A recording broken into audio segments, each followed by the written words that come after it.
You know him and love him. He's my co-producer. Yeah. Please keep it going for Tucker Bryan, everybody.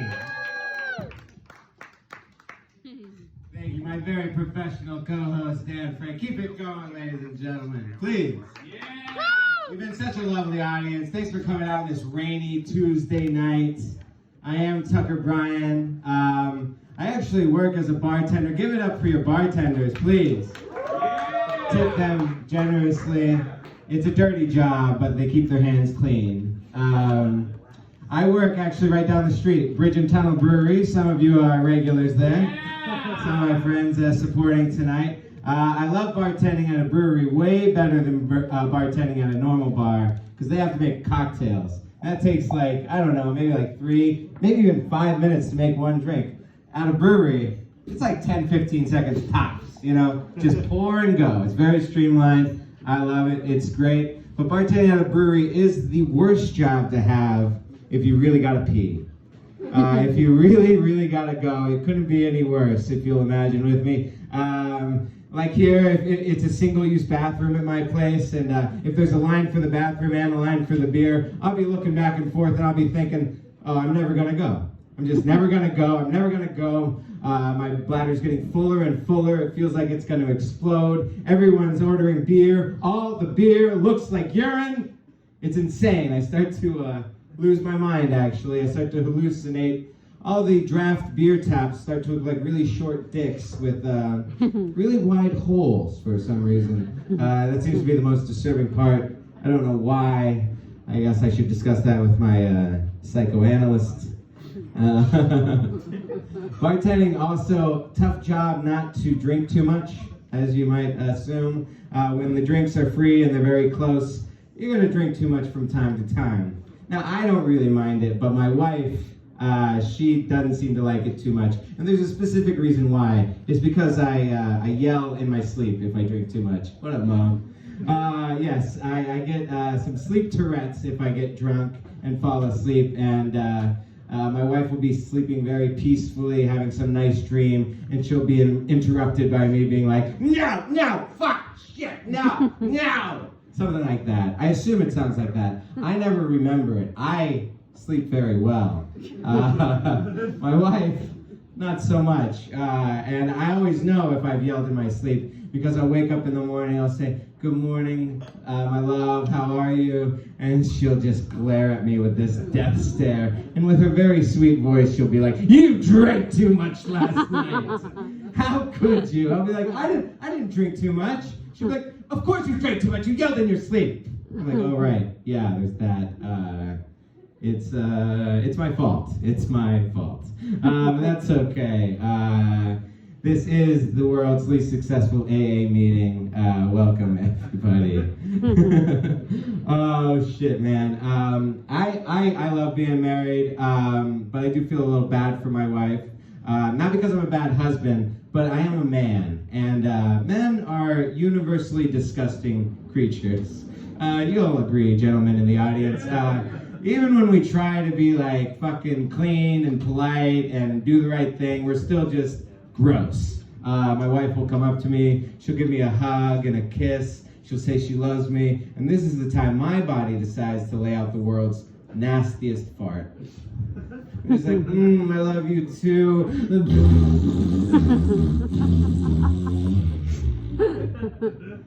And then I'm just like, sorry, honey. It's not my fault, you see. We're so connected is the thing. Your body relaxes my body. It's a symbiosis. It's science. Come on, honey, where you going? She doesn't like to bask in the ambiance. Not like me. Oh, man. How many New Yorkers we have in the audience here? Yeah! Give it up for yourselves, New York. I've been living here over 10 years, so I can call myself a New Yorker. But I still hate the cold. So I love New York, but just not like, 7 months out of the year. I'm from California originally, if you can't tell by like everything about me. But yeah, I've lived here a while and I still hate the cold. I get this other condition that when it's too cold I call New York Tourette's. That's when it's so cold outside, you just start swearing your ass off uncontrollably. You think you're prepared, you got your big coat on, and then you open the door and you're just like, shit, piss, fuck, cunt, cocksucker, motherfucker. Why do I live here? God damn it! Something like that, and you're like walking down the street, you see somebody you know, you're like, oh, hey, how's the kids? Good to see you. A gust of wind blows by, you're just like, son of a bitch! Oh, sorry, not you. The cold, not you. It's a condition that I made up. The New York Tourette's. What can I say? I have a lot in common with Jesus Christ, obviously. Me and Jesus, we both hate water and love hookers. Look it up. Look it up. Read a fucking book. Jesus hates water, won't drink it. Turns that shit into wine every time. It's party time. Let's fucking go. I am the Lord. Won't go swimming. Walks over that shit just to not get wet. Quite a show off sometimes. Never took a shower once in his life.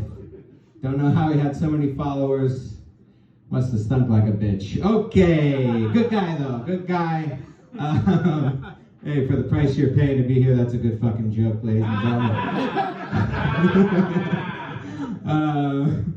Oh man, probably smoked a lot of weed. You know, he's a really popular guy. I mean, there must have been some reason to hang out with him when he wasn't preaching all the time.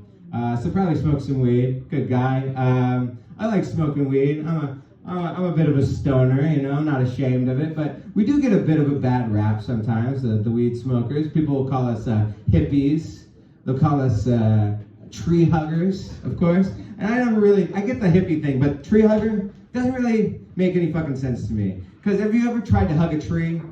Not a pleasant experience, folks. They're hard, they're scratchy, they're sticky, gets on your hands and you're wiping on your pants. Now you gotta sell your pants. You can't even sell them, you gotta just throw them, you gotta burn your pants. Because this fucking tree, fuck trees. You get a Christmas tree every year. It's just nature's urinal sitting in your house. Just covered in bird piss and shit, nobody cares.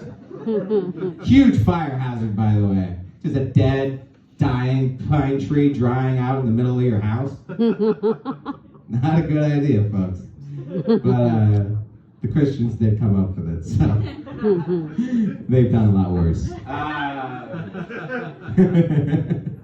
Oh man, smoking weed's nice. The pandemic was a strange time to be a stoner because you can't really, you know, it's not a very comfortable time to pass to the left, as they say. But if you're a stingy stoner, kind of the best time ever. Like if you don't want to share your weed, yeah, I mean, it was a good time for you. Imagine you're in a place like this, maybe you're outside, you're smoking your bowl, minding your own business. Some dude comes up to you, slides in, he's like, hey man, hey dude, can I get a little hit? Just a little hit. Oh, I'm cool, man, I'm cool, a little hit. You're like, oh yeah, totally dude, but do you have your own pipe? Oh no? Oh, no, dude. Sorry, bro. Sorry, man. It's not my fault. I would, but doctor's orders, man. Dr. Fauci said I have to smoke all this weed all by myself. It's the true tragedy of the pandemic. I kind of miss the pandemic, though, because I'm very lazy. And, you know, there was nothing to do. You couldn't go to work. I miss those days when I could just sit around, smoke weed, masturbate, and my government was proud of me. Probably for the first time ever, and probably for the last time. Those were good days. I was a hero. That's what they said. An essential worker, serving beer, risking my fucking life. But I was drunk, so I didn't care. What can I leave you with here? Anybody gain a little weight recently? Anybody else? It's getting to that time of year. It's okay. Yeah, you could. I don't care if you don't want to admit it. I gained a little weight recently, but I don't mind. I'd rather be a little overweight than underweight. Kate Moss famously said, "Nothing tastes as good as skinny feels." Nothing tastes as good as skinny feels. That skinny freak has clearly never tried Ben & Jerry's chocolate fudge brownie ice cream. Oh, I just fudged my last fucking punchline. Thanks, you guys. Because let me tell you, it's fucking delicious. And I've been skinny before. You know how I felt? Fucking hungry. That's right. Anyways, I am Tucker Bryan, your co-producer, your co-host. Keep it going for my co-host, Dan Frey. Tucker Bryan, everybody.